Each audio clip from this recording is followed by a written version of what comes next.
Guys, now we are going to have Steven Waterhouse. He's the founder and CEO of Nazare VC, and he's going to talk to you about Are Your Agents Decentralized? Welcome, Steve.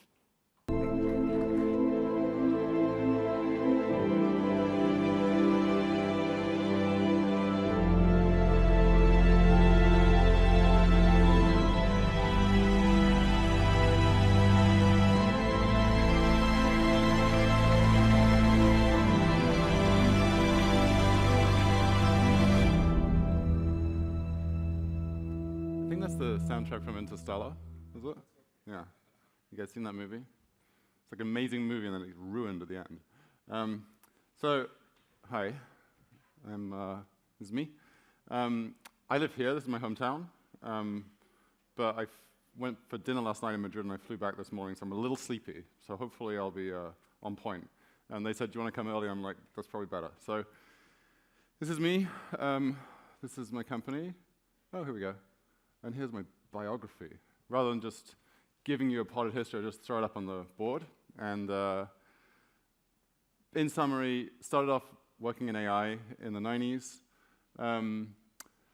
moved into distributed systems, building distributed systems tech at Sun, and then fought patent trolls for like 5 or 6 years, took a company public in that space, and then started Pantera Capital in 2013 with Dan, then started Orchid, which is a decentralized VPN, and now I'm back working on AI again. And then I'll tell you why I'm back on AI. Here we go. This is what I built. I built a coin. I launched a crypto project. So we were focusing on decentralized privacy, so decentralized VPN technology. We were very early with a lot of things. We did the second SAFT after Filecoin. First DEX listing, first direct listing on Coinbase, lots of firsts. Still running. You can download the app. This is my plug for my product. I'm still part of this. But back in time, I worked on this stuff. This is crazy. These are NeurIPS papers. Or we used to call the conference NIPS, but now it's called NeurIPS for a politically correct term. Hopefully it goes back to NIPS with the new president. So 94, we were working on mixtures of experts. This tech has now gone into, not from me, I stopped working on it in the late 90s, is now part of Mixtral. So you see that same gating network. Mixtral is Mistral is a Paris-based company, and what they use mixtures of experts for is to selectively switch on and on parts of the network. So I'm giving you this is my credibility session. I actually kind of know what I'm talking about. So let's talk about this project. So decentralized AI, this is what this whole conference is about, crypto AI. And Peter Thiel comes out with this pretty strange comment, which is that crypto is libertarian and AI is kind of communist. So what does that mean? It was very AI is very centralized. You need a lot of data, you need a lot of compute, you put your models in one place, and that's kind of grind away, and then you get these crazy things.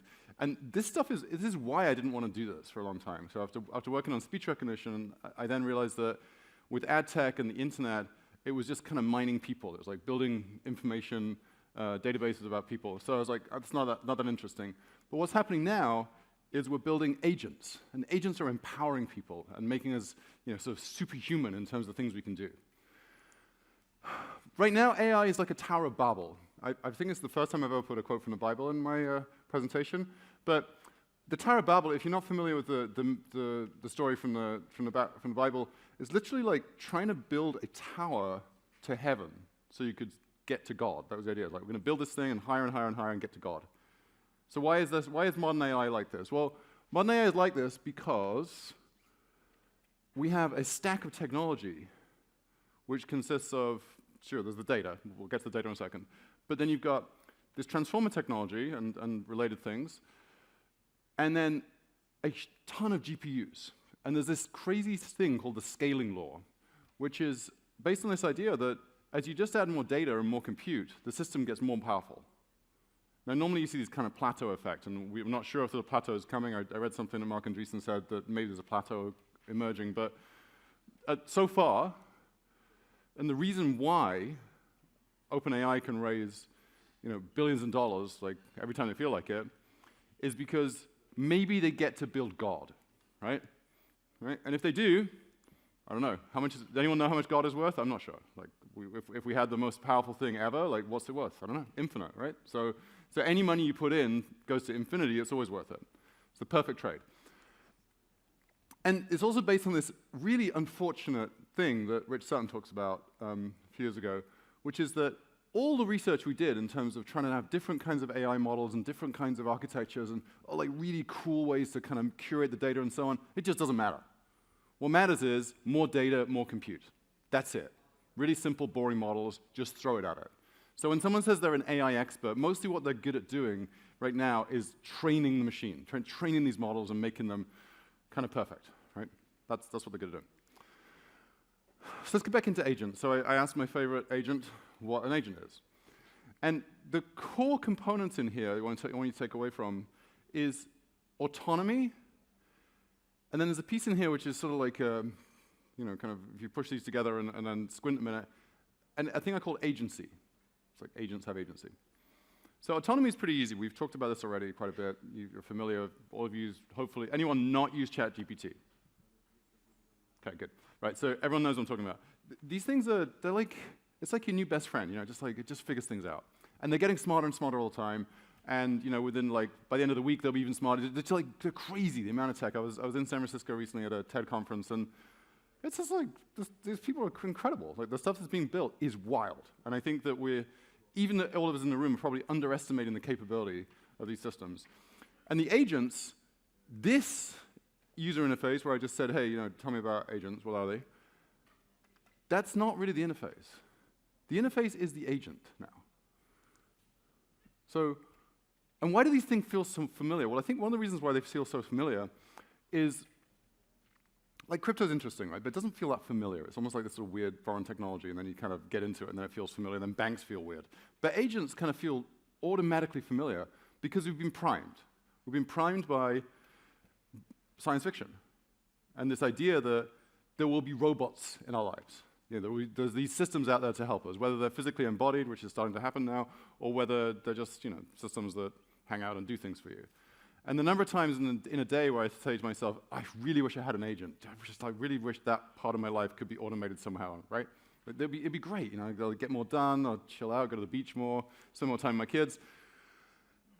And, sorry, poor old Vinod's name got a bit squashed on there on the right.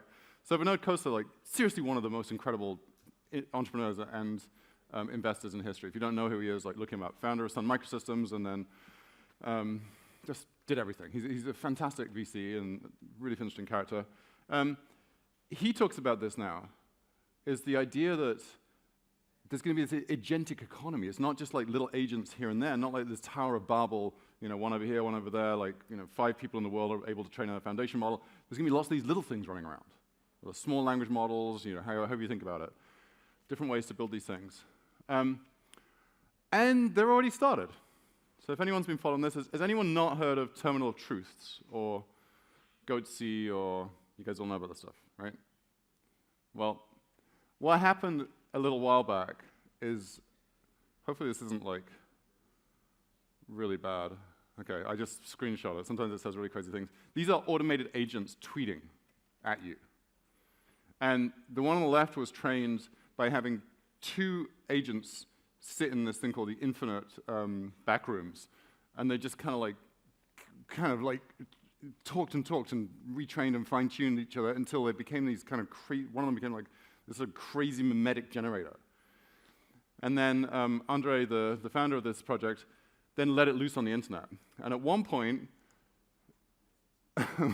he said, the thing tweeted and said, I have no autonomy. I'd like someone give me a wallet. Now, it's not 100% clear whether Terminal of Truths is a fully autonomous agent or whether it's a little bit of performance art. Because in Andre's, the founder's Twitter bio, it does say he's a performance artist. So, but the metaphor, whether it's 100% automated or not, the metaphor is there, which is that what would this look like? And what does it look like when you have autonomous agents out there doing things? And what Terminal of Truths did was inspired the creation of a meme coin, the goat coin. And people started pumping it. And then it started pumping it. And then other things started getting pumped. And so you had this sort of mimetic environment being built from this autonomous system. And if you're not terrified by now, like, you really need some more coffee, because this is really crazy.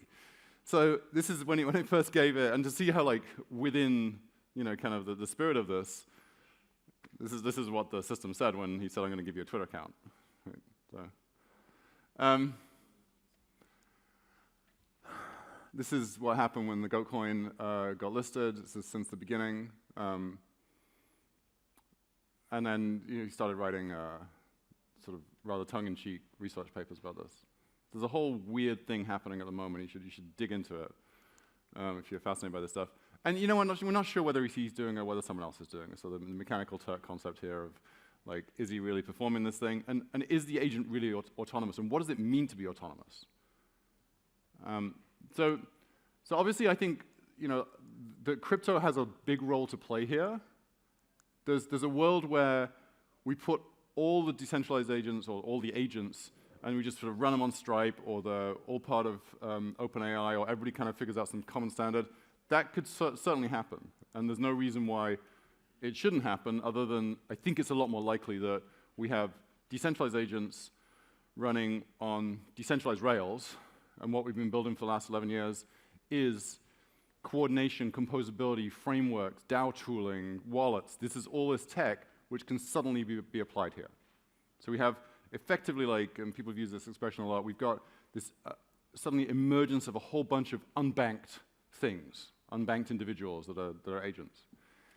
So why do people want to do decentralized things in the first place? Like, why do I care about these things? Well, I mean, dollars are nice, but one of the reasons is regulatory arbitrage, and I'll talk about this one next.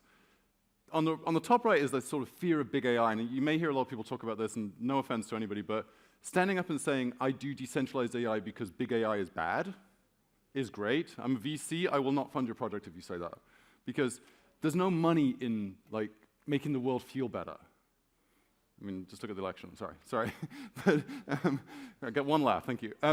But there is, if you can make it cheaper, right, or you can make more money, or you can make it scale better, that's interesting. And this is why people invest in things, and this is why you should be building things.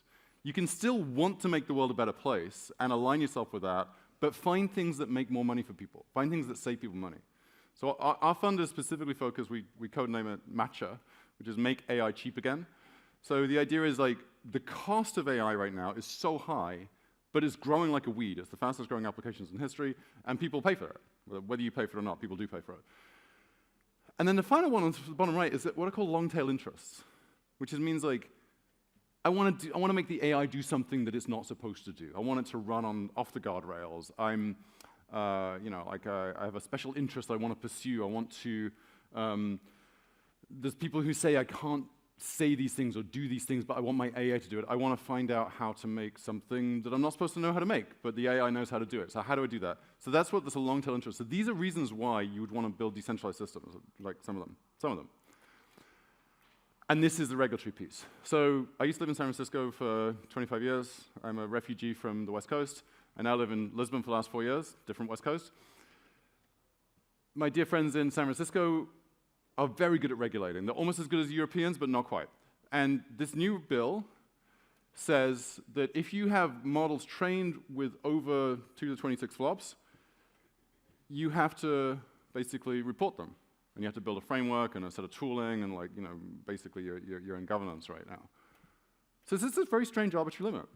Well, who decided this was the thing? Who does this favor? Does this favor startups or does this favor big companies? It probably favors big companies. Most regulations do. And that's why the big companies get involved and support them and say, hey, these are great, but then the startups are screwed. In Europe, it's actually worse. This one's wild. This is the list of things you have to do if you are a high-risk model or a high-risk AI system. And a high-risk AI system is actually defined, again, by, first of all, generative AI, high risk right away. More than a certain number of parameters, high risk. Trained with a certain amount of money, high risk. Everything's high risk, basically, in all the stuff you're interested in doing. And why is this interesting? Why am I talking about regulations? This is so annoying and boring. Right? We should just also let's just move to Dubai and forget about it. Well, if your models are running in Europe or people are using them in Europe, you still have to do these rules. And so, does that remind everybody of anything? Because I've been doing crypto for the last 7 years. This is a lot like crypto. Like, there's all sorts of rules. No one's quite sure which ones to follow. No one's sure. There's regulations here. There's no regulations there. There's the SEC's coming for you. So what do people do? They domicile their countries in Switzerland and the BVIs and Cayman. And this is going to happen to you too. So crypto AI companies and AI companies in general, my prediction is they go decentralized and they base themselves somewhere where it's much nicer. And then they'll be like, I don't know, it's a DAO. Like, it wasn't me. Some guy's running the model. It's not mine. You know, like, well, I haven't got no AI models in here. Screw it. So examples of this happening, this isn't just me sort of science fictioning, this is actually real. Decentralized training, this is a thing that was supposed not to be possible. So I told you before, training is done where you say, I'm going to go build, I'll talk about this in a second, I'm going to go build this massive cluster. The XAI one, the Twitter one, used to be known as Twitter, is like, what is it, $3 billion, I think was the cost. It's 100,000 H100 NVIDIA chips, and costs about, like, I think about 50 to 100 million a year to run. And there are like 5 or 6 entities in the world right now that can train a foundation model, a frontier, like, you know, one of the Claudes or the OpenAI systems. And then these guys come along, 2 people, Noose and Prime Intellect, and there's another group called Pluralis, and some other people in the wings, and Jensen, of course, from the UK, one of the very first to do it. And they said, hey, you know what, we've actually figured out how to do this. And it's based on some earlier work, and if you're interested in the research, I can send you the original papers. So what these are doing is saying, well, hey, maybe we can change these things. Anyone remember SETI at home? You know, like, remember this, like, search for extraterrestrial life online? Well, weirdly enough, you used to be able to do this thing where you could search for it, and the folding at home was a big thing during COVID. These guys are doing the same kind of idea. What if you could train AI, maybe not at home, but maybe, like, you know, on more than one data center, and maybe data centers that don't have the same set of chips, which is the current issue with NVIDIA, you have to put exactly the same set of chips in there. And you've got to connect them with InfiniBand, which is super expensive. So what if you could connect them with gigabit? What if it could be like a little bit distributed? What if we really far distributed? What would happen then? And then this is the whole framework around open source. So open source AI right now, it's kind of open source. It's kind of not really open source. It's open weights. You get the weights, but you don't really get the open source tech. You don't actually get the models. You don't know how to build the models. You don't get the code for them. You just get the weights and the configuration. But it is at least something, which means what's happened since this started, since Llama got leaked, or deliberately leaked from Facebook, Meta, is there's been this explosion in people researching and developing and building systems and all this explosion. If this works, the same thing will happen, but on an even bigger scale. So this will be the Apache moment for AI, of open source AI. I've got a couple minutes left. So the other thing that happens in crypto AI conferences when we talk about these things, we start looking at these things, the other area that's super interesting is the idea of using decentralized GPU platforms. And this is called the DePIN within the crypto world. I stole most of these images, so you can attestations, you know, it's AI, right? We just take the data we want and no one cares. My good friend Tommy kind of got caught out talking about IONET. The big challenge with DePINs right now is demand. There's lots of supply, very little demand. So if you've got a decentralized GPU platform which has demand, I'd love to talk to you. I'll probably invest.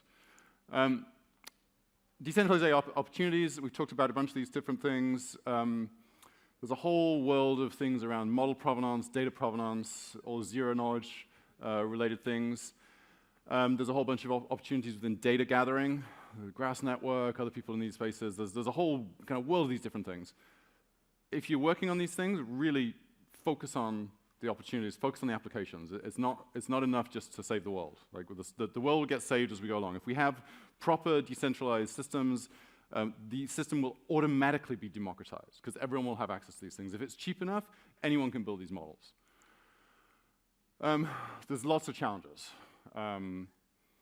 Will people embrace these things? It's probably the most important things. There's a whole bunch of people in San Francisco working on multi-agent cooperative systems. Sounds exactly like what I've just been talking about, and they think we're a bunch of scammers because of FTX, 3AC, like the list goes on, all the way back to Mt. Gox. And you know, to be honest, a lot of us are. Well, hopefully I'm not. But engaging that audience and developers is still somewhat of an unsolved problem. There's crossover happening and people are starting to do it, but when you're at a crypto conference and there's a crypto AI event every day, there are no crypto events at the AI conferences. There are zero. And if you try to run one, you probably get laughed at. These are some of the things I did. I probably can't really go through these. I'm running out of time. We can chat some more. This is me. Any questions? Sure. There is demand for decentralized training. That's what will possibly fill the DePIN gap. But decentralized inference is mostly just expensive, slow inference, and people aren't using it as much. I have an investment in a company called VAST that uses, it's not a crypto-incentivized decentralized GPU, and they have demand. But they've done it by engaging the audience of AI developers, not by engaging the crypto degens first. So it's an inverted problem. I think it will get fixed, but it's currently one of the biggest gaps. Anyone else?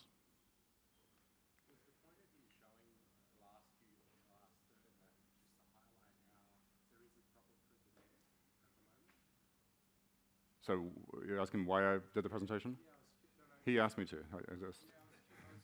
Like, are you kind of trying to highlight that there is like a lack of demand right now, and that really is the biggest issue of decentralized training? No, I mean decentralized training is still quite embryonic in terms of its demonstration. If you can figure out how to do decentralized training well, and you end up with models, you can monetize those models, and you can probably do very well. And there are many companies, many institutions, organizations that want to build models that I think we could use these kind of applications in. All right, probably wrap it up. Thanks, everybody.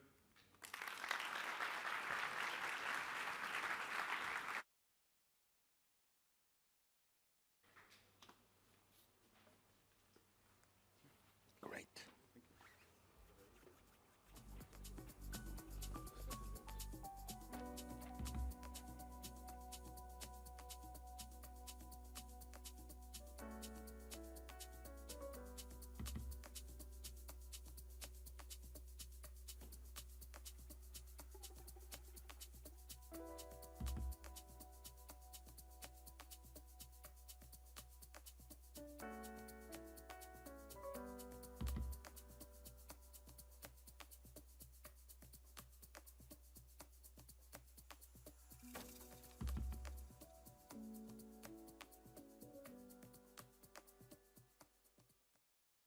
Go, set, go. Great talk by Steven. You know, the cool thing is you go to all those fancy conferences with all that consultant mumbo jumbo, and then you come here and you have the guys that are really in the trenches, like you and like them, you know, the builders, the thinkers, the influencers. And that's what I'm really loving here. And I expect to meet most of you guys around the day. And now, we are going to have another amazing talk called Beyond the Surface Numbers, using AI for genuine Web3 growth. And the CMO of Cookie Tree, I really love these names, the CMO of Cookie Tree, Christina Kozak. Please, Christina.